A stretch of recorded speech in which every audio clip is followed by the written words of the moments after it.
I had a chance to get home and watch, their battle against Michigan State, and just was so impressed with not only that game, but then, you go through and watch the way the Cornhuskers are playing. It jumps out to me, obviously defensively, they're playing at an incredibly high level. I mean, it's 11 heartbeats operating as one. I know the pride they have in their black shirts, and it's really impressive to watch. They're rolling multiple guys in there also, but I've been impressed with them since they've gotten in the league as a coaching staff, and I think Eric does a great job. This defense is well coordinated. They fly around. They're physical, and they get their money's worth on every play. And so we're going to have our hands full offensively. And then I think Matt and Scott do a great job with the offense. They move the ball. Will, I mean, it was a tough outcome to the game Saturday for them, but you can just see, they had Oklahoma on the ropes and had every opportunity to win that game, one-score game. Same thing with Illinois, was a one-score game. Same thing last week with Michigan State, a one-score game. So, this team, I know everybody wants every game to be won, but I think this is an incredibly improved Nebraska team that is playing at a very, very high level right now. So we got to have our best week of prep. We get to go play in one of the cathedrals of college football, Memorial Stadium, and one of the best fan environments that there is in the country. So we'll have to have a great week of prep and take it with us to Lincoln. So that's Northwestern head coach Pat Fitzgerald speaking this week, heaping praise on the Huskers. Depending on how you came out of the Michigan State game, you either love or hate to see it. But Fitzgerald is a man who knows a thing or two about close games. Since Nebraska joined the Big Ten in 2011, Fitzgerald is 27-20 in one-score games. That's 37% of all the games he's coached over that span. It includes 8 of 10 games against Nebraska that have been decided by one score or less. All 3 of Nebraska's losses, same category. Scott Frost is 5-15 in such games. 54% of his career games at Nebraska have been close ones. It's an extraordinary total. But that's all well-covered ground at this point. This is an important game and an important time for Nebraska football. What do you see right now when you look at the Huskers? Is it a 2-3 team plagued by the same old mistakes? Or is it something closer to what Pat Fitzgerald sees? You're listening to the ID Preview Podcast, Huskers Wildcats edition. I'm Hail Varsity Managing Editor Brandon Vogel. Let's talk some football. We'll start this conversation with what the pros see. When it comes to handicapping and the power ratings that produce point spreads, they don't have much of a memory. They're based on previous results, sure, but only to the degree that it helps explain what's most likely to happen in the future. Nebraska right now is getting credit for being something closer to a 4-1 team than the 2-3 team it is. The Huskers opened as an 8-point favorite at Circa Sports on Sunday of this game week. By midweek, it was up to -12, which is a pretty sizable jump. That does put the line closer, however, to what 2 of the power rankings we look at each week would have this game. SP Plus from ESPN gives Nebraska a rating of 8.2 points, better than the average college football team. Northwestern, meanwhile, is -1.9. That's 47th for the Huskers and 82nd for Northwestern. And that provides a projected line of Nebraska -12.5. FPI, also from ESPN, is pretty close, though the rankings differ quite a bit between those two systems. It has the Huskers with a rating of 7.9, 26th nationally, 1 spot ahead of Wisconsin, though they're actually tied in terms of team rating at this point. Northwestern, meanwhile, is dead even, 0.0. So you can look at that as they are the average college football team at this particular moment. That would project to, once you factor in 2.5 points for home field, project to a line of Nebraska -10.5. Want even more data than that? The predictiontracker.com compiles nearly 60 projections each week. It had an average line of Nebraska -9.8, so call it 10, with a straight up win probability of 72%. If you're thinking about taking Nebraska on the money line here, they're currently -475, or at least were at midweek. You're paying for a 82% win probability there. That's what you'd need to. That's how often Nebraska would have to win that game outright for that bet to break even. One last angle here. This is going to be the largest crowd Northwestern's played in front of since it last visited Lincoln in 2019. Last year, obviously, no fans or very limited fans throughout the country. But then this year, Northwestern's had 3 home games. There were about 30 to 33,000 fans at those. Its one road trip so far was to Duke, a 30-23 loss. That was 27-0 at halftime. That was listed as in front of 12,300 fans. It looked far less than that on TV. Pat Fitzgerald, one of the great things about him over the course of a decade covering the Big Ten and Nebraska, of course, but also all of the coaches that have come through there, is he's a football guy first and foremost, but he also shoots pretty straight. During his press conference this week, he said flat out the atmosphere at Duke sucked. So, and it definitely looked that way on TV. So I do think there's a chance. Nebraska's had a very odd schedule for its history, with 3 road games so far in the first 5. It feels like it's been forever, even though it's only been a couple of weeks since the Huskers last played at home. And I think you'll see and feel and hear that on Saturday night. How the game starts, which has been a consistent kind of issue for Nebraska so far this season, obviously can influence that. But I expect a pretty lively crowd that is, through all of the kind of back and forth that another close loss has prompted this week, that's there to do what it can to help Nebraska get over the hump, I guess, as many players and coaches have taken to put it. Dive into Northwestern here with a look at 3 key players for this game. The Wildcats are 2-2, and sort of interesting way to get there. They've beaten Indiana State and beaten Ohio, and beat those 2 teams completely and utterly. Like, there was very little doubt when looking through the box scores. There was nothing too wonky about either of those. They were complete wins. 2 losses to Michigan State, and then Duke, despite that Duke game getting metaphorically close in the second half. I mean, Northwestern only ended up losing by 7, but like I said, the Blue Devils jumped out to a pretty big halftime lead and were in control throughout. The 2 losses for the Wildcats at this point were pretty complete and utter as well. So that's where they come in terms of, we knew, or at least you could fairly project, this was a Northwestern team that lost a lot from last season. One key guy that they didn't lose, safety Brandon Joseph. He was a first-team All-American as a redshirt freshman last year.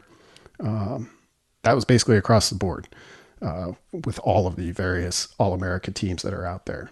He could be a first-round pick. Right now, he's kind of projecting as, if he were to come out this year, this is his 3rd season in college, project as kind of fringe first-round, second-round pick. But either way you cut it, he's probably the best player on the field either way on Saturday. He only has 1 interception this year and no pass breakups, which is a pretty good indication of the respect that he earned after a blockbuster 2020. He ranks 3rd on the team in tackles. So we'll see how much Nebraska tries to work around him, because he's the type of player that you kind of need to work around. Second on the list of 3 key guys for the Wildcats, running back Evan Hull. Northwestern lost its 2 primary rushers via transfer from last season over the offseason. Then their projected starter was lost due to injury in fall camp. In steps Evan Hull, who is the Big Ten Offensive Player of the Week for this past week. Rushed for 216 yards and 2 touchdowns in the win over Ohio. He's averaging 7.6 yards per carry, and he's a pretty consistent big play threat. He's never really been, prior to this year, Northwestern's go-to guy, but over playing portions of the past 3 seasons, his rushing average is always over 6 yards. So you got to be aware of him. Nebraska did a really good job last week against a guy who came in as a huge threat in the backfield, and they'll probably need to do a bit of that again against the Wildcats.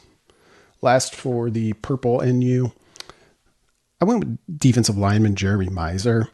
He's an Old Dominion transfer, but he's from Cincinnati, and it feels like he's a guy who should have just been at Northwestern out of high school. He just kind of makes plays and is there and is a factor. Leads the team with 5 tackles for loss so far this year, which includes 3 sacks. That has obviously been a big issue for the Huskers, particularly over the last 2 games. So he's one to watch in terms of likely suspects to be wreaking a little bit of havoc in Nebraska's backfield. We'll flip to that side for Nebraska. And honestly, this was kind of a tough game for me to identify these 3 players. And I'm going with the 3 that I did for a specific reason. 2 on defense, Ben Stille and JoJo Domann. Defense playing pretty lights out from a bottom line perspective, but you're starting to see a little bit of, I think, pain or consternation. I don't know what the best word for it is on some of these super seniors' faces. And Domann is certainly in that category here as well. Got to give credit to these guys for continuing to go up there after 3 same old story type losses this year and trying to come up with new answers. I don't know that there are new answers necessarily, but it's tough for guys to play better than they have been in the case of Stille and Domann in particular. But it's almost like, well, you've come this far. You came back for this year to try and flip these kind of games, and it hasn't happened yet, but there's still a good portion of the season remaining. So is there something extra there? And it may not even be, another tackle or another tackle for loss or anything of that nature. It could be just holding somebody even more accountable. And I know they're trying to do that, and they're doing everything they know how to do. But given their experience and given the level they're at, they're probably the most likely suspects to even take it up another notch, even if there's not a lot of ceiling there. And I'd put my 3rd player to watch for Nebraska in that same category. He's not a senior, but he is a captain. Tight end Austin Allen. Nebraska missed him a couple of times on Michigan State. And when you get in these close games like that, just 1 or 2 more of those plays might end up being what makes the difference. It might allow you to survive a wayward punt.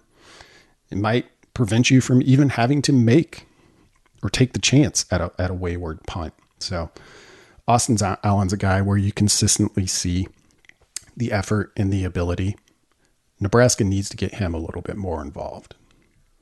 Flip the page back to Michigan State last week and just how that game unfolded, what we talked about on this show going into that one.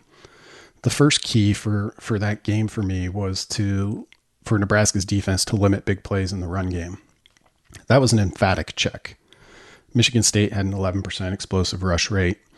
Kenneth Walker III was limited to 3.2 yards per carry. He entered averaging better than 8.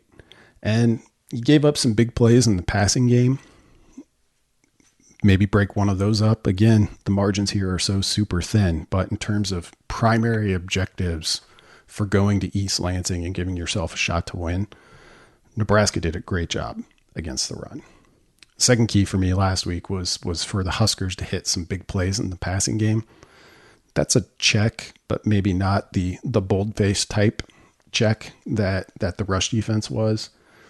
Michigan State did a pretty good job of tamping things down from Nebraska's explosive pass rate entering that game. Nebraska was still at 16%, which is a little bit above average to about average. And again, you hit another one of those. There was plenty of talk post-game about the first play in overtime being the potential for an explosive passing play that could have made a pretty big difference. All things considered, though, Nebraska, I think, without the ability to run the ball, which is specifically why we focused on what it could achieve in the passing game, did a decent enough job to come out of there with a win. It didn't because of, well, it's tough to ever say any one thing wins or loses a football game. But the third key last week was special teams. And aside from punting poorly all night, Nebraska had one catastrophic failure there. And that was enough. And who knows how long things like that keep going. The best way to avoid them is to, well, literally avoid them.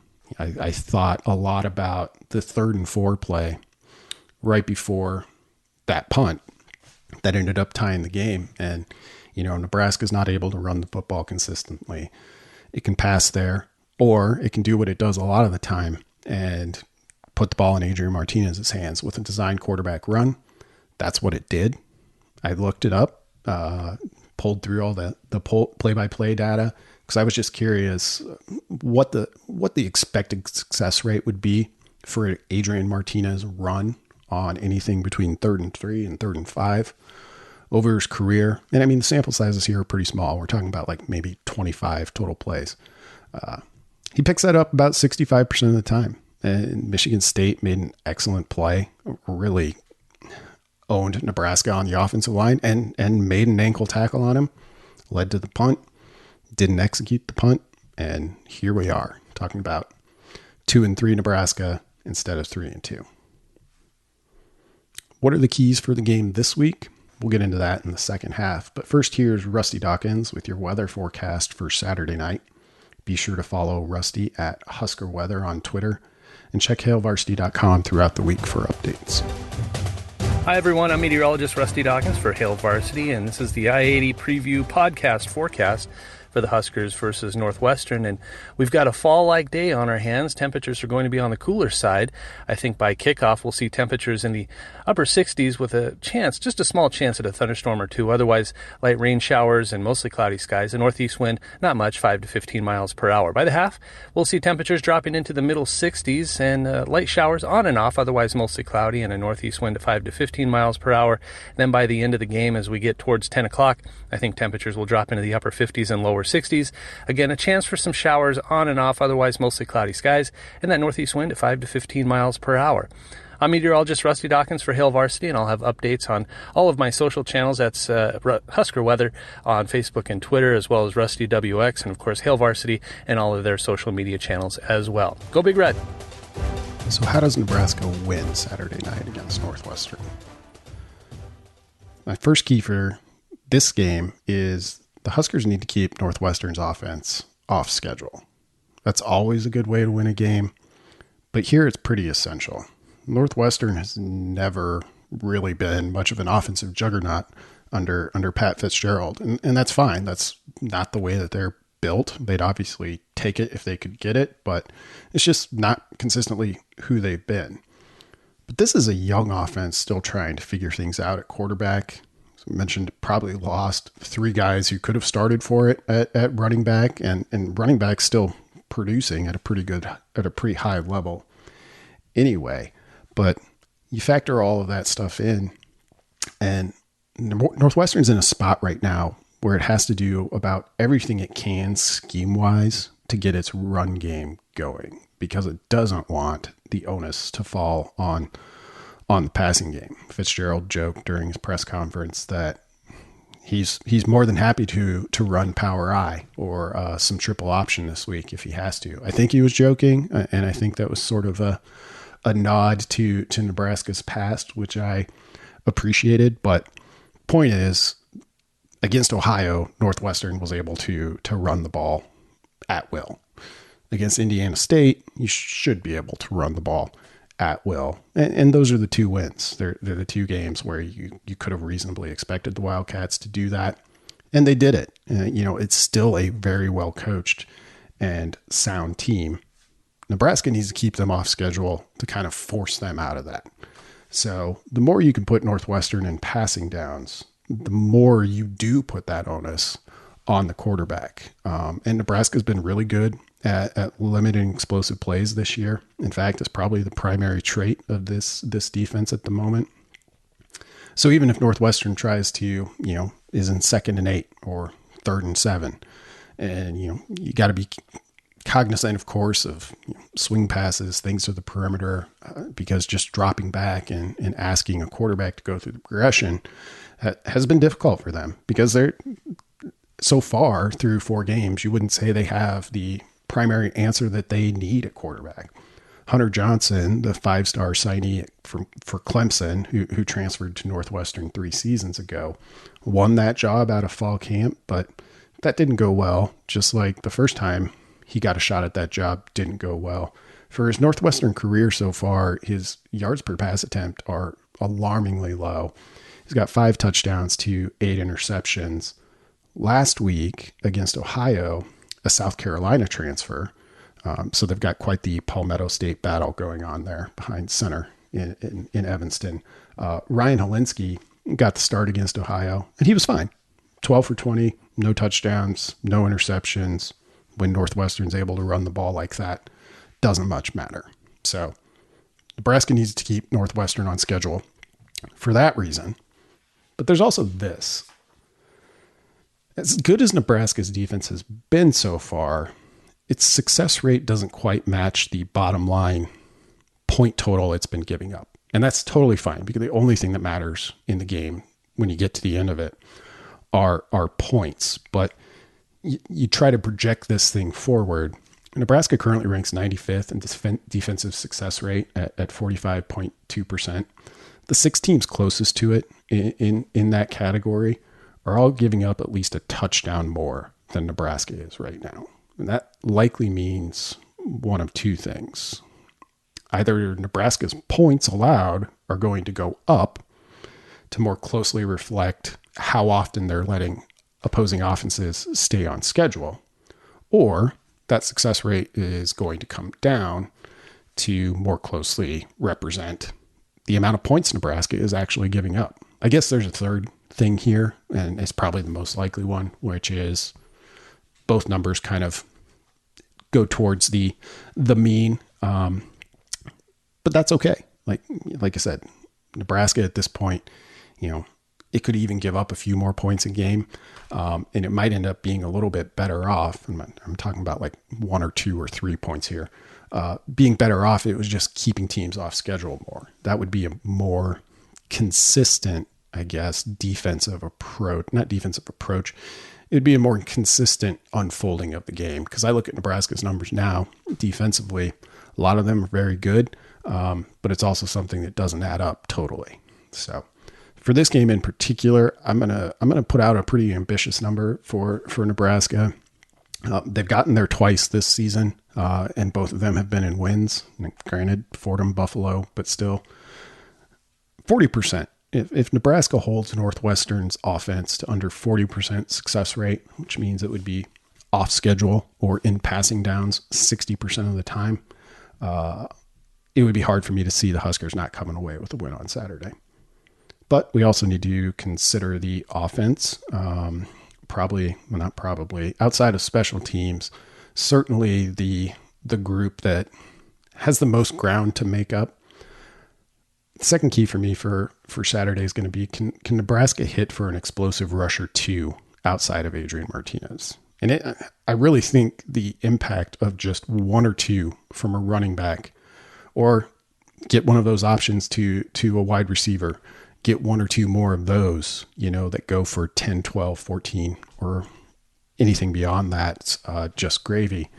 Can they get some of those? Because Northwestern's never going to fall too far as a defense. Fitzgerald's just too good, and he's been doing this too long.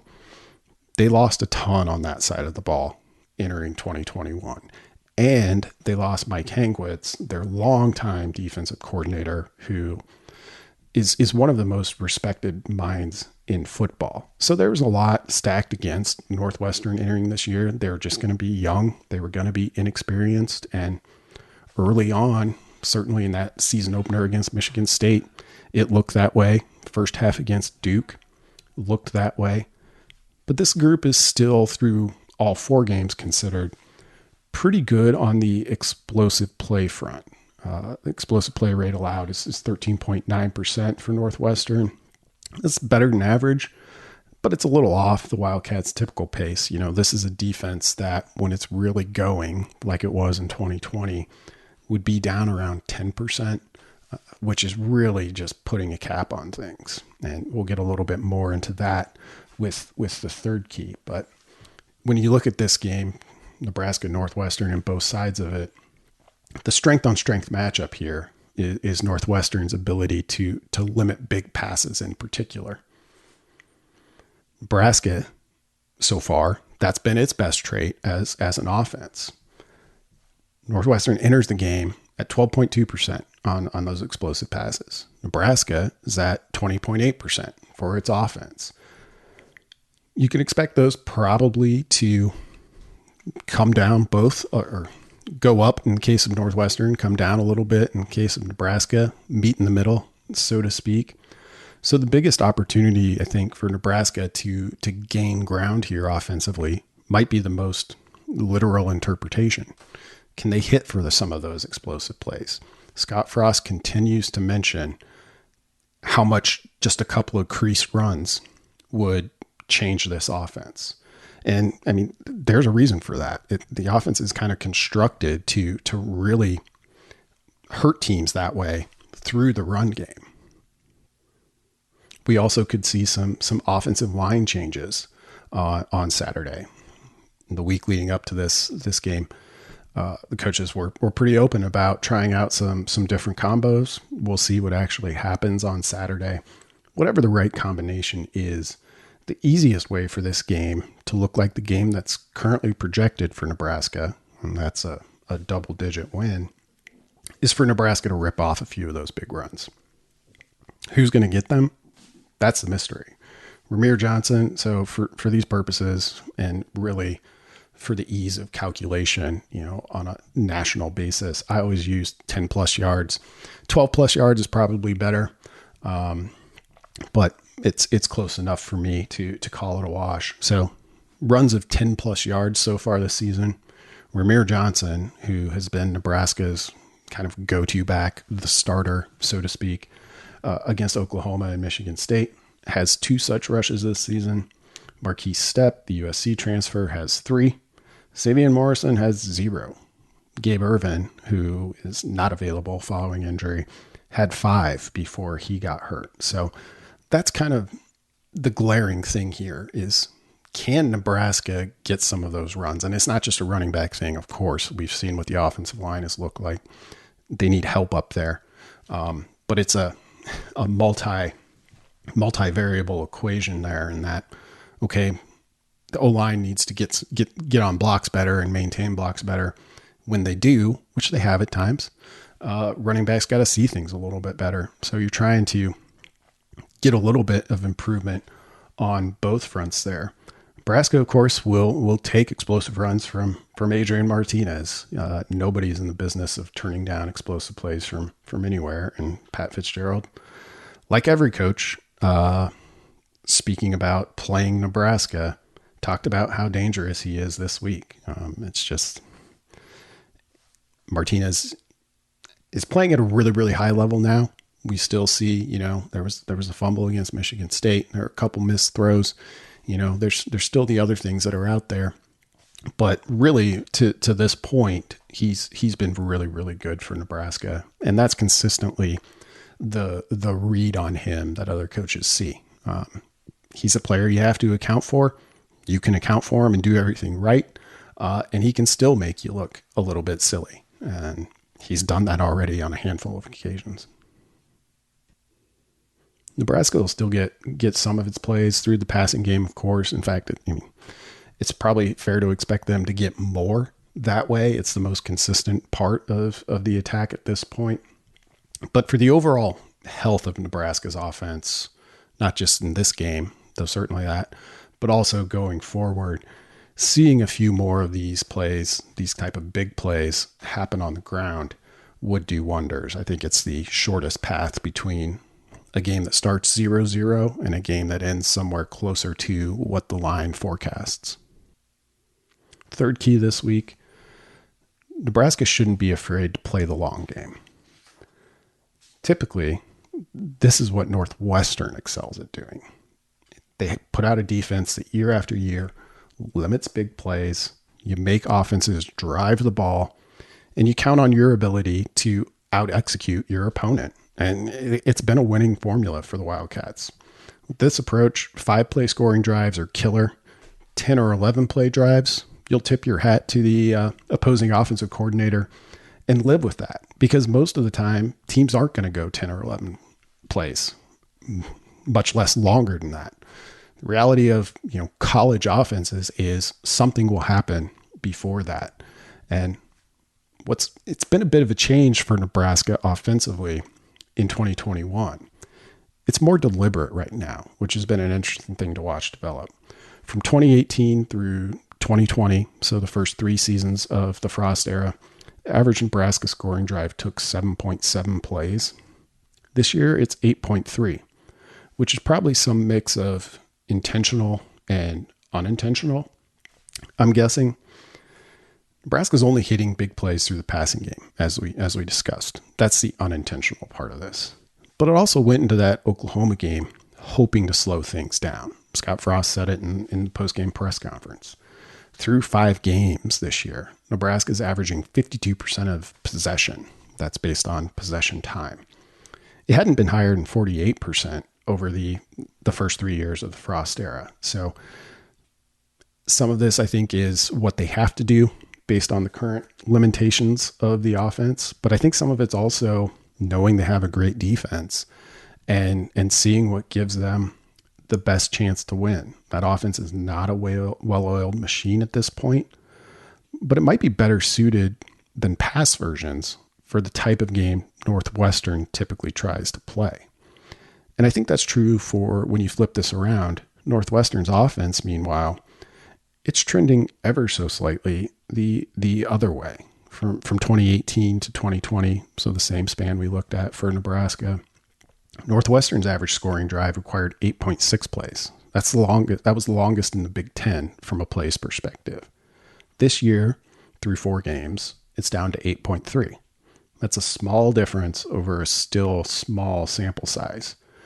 But I think it hints at something you can see elsewhere in the numbers, which is Northwestern right now, still very much trying to figure things out offensively, is more reliant on big plays than it has been. And it needs those big plays to kind of make up for the defense coming back to the pack a little bit, which was totally expected based on their experience level returning. It's sort of strange to look at a Nebraska Northwestern game like this. And since Nebraska's joined the Big Ten, that series is tied 5-5. Total scoring differential between those teams is Nebraska +7. You know, it's been close. It's been tough. They've been great games to watch. I don't know if there was one prior to this where you said Nebraska might be better suited for a march the ball down the field type of game. But right now, I think they might be. To wrap this up this week, let's go back to the beginning and Pat Fitzgerald. And again, when you look at Nebraska, what do you see? Is it the same Nebraska the past 2-3 years, plagued by the same mistakes? Or is it a Nebraska team that, as Fitzgerald said, looks vastly improved? I personally fall on the latter side of that. I think right now, and this is kind of the amazing thing, even with the lack of much run game, even with truly atrocious from a kind of points, expected points or actual points off the board perspective, truly atrocious special teams. This is, I think without much question in my mind at least, the best Nebraska team of the Scott Frost era. The remaining question is, does it show up on the field? And the Huskers have a really great opportunity to start rewriting the 2021 narrative on Saturday night. As we talked about, home game, night game, homecoming, should be a raucous atmosphere, barring some bizarreness at the start that somehow takes the crowd out of it. I think it'll remain that way for 60 minutes. It's a good opportunity for the Huskers to get some of that proof of concept that they're still lacking at this point.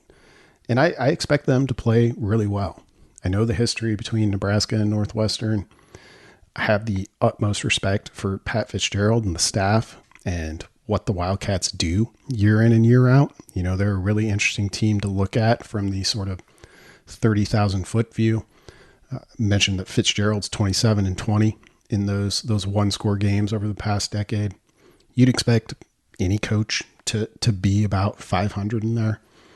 Kirk Ferentz has played even more of those one-score games over that stretch. And he's one game below 500. For as good as Iowa has been for most of the duration of Nebraska's time in the Big Ten, and then, you know, there was a 4-8 season in there. There were a couple of sub 500 seasons, but really the Hawkeyes have been, well, as solid as you've come to expect. Ferentz is 27-28 in one-score games. And Iowa plays more one-score games than even Northwestern does. That's 42%. Well, basically call it 43. It's 42.9. 43% of Iowa's games over the past decade have been decided by one score or less. Scott Frost, we know, 5-15 in those games. But the amazing thing there is that 54% is just how many have been there. And that speaks to me of a team that is very much still trying to figure out how to make all of these pieces come together. And you're racing against the clock at this point,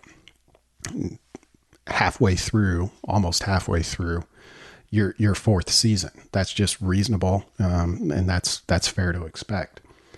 But the number of those that have not gone Nebraska's way remains improbable, no matter who the coach is, no matter what team it is, no matter what talent level is. I would look at that, and it could be Prairie View A&M. I'd say, well, Prairie View A&M should probably, well, one, is probably better than its record shows, and two, the record should eventually rise up to be something closer to what you would reasonably expect. But in football, you're always dealing with small sample sizes. This week, we're dealing with a sample size of one game. And like I said, Northwestern, the effort's going to be there. The scheme's going to be there. The talent is very young at this point. I expect Nebraska to play pretty well. The number, we'll see. Midweek, it had gone up to at -12. To jump 4 points from -8 was pretty significant. Like, I knew Nebraska would be supported on the on the betting line, and I really only look at that as a way to kind of judge how people are feeling about a team, which includes the kind of baseline that's set each Sunday when that comes out. I would expect Nebraska to get pretty close to that. I mean, I think that's a realistic difference between those teams. And when presented with your 2 and 3, which I understand is the only reality that matters, versus trying to project what hasn't happened yet, I'm much closer to Nebraska at 4-1 than I am Nebraska at 2 and 3. That said, until you see it start happening and producing the results that actually matter, it's tough to totally trust that. Good thing there's a game on Saturday. Thanks for listening. If you like the show, you know the spiel at this point. Do your podcast chores, subscribe, give it a rating, tell a friend, tell an enemy. Check out the full roster of Hail Varsity podcasts on the Hail Varsity Network. A lot of good stuff each and every game week. And a lot of good stuff even outside of football season, of course. We're kind of covering Husker athletics snout to tail, or at least that's what we aim to do. And we've got a lot of different formats to do that. So if you're not a subscriber to Hail Varsity, check that out. Monthly issues, and you get access to all of our premium content online. We'll talk to you next week. A Hurrdat Media Production.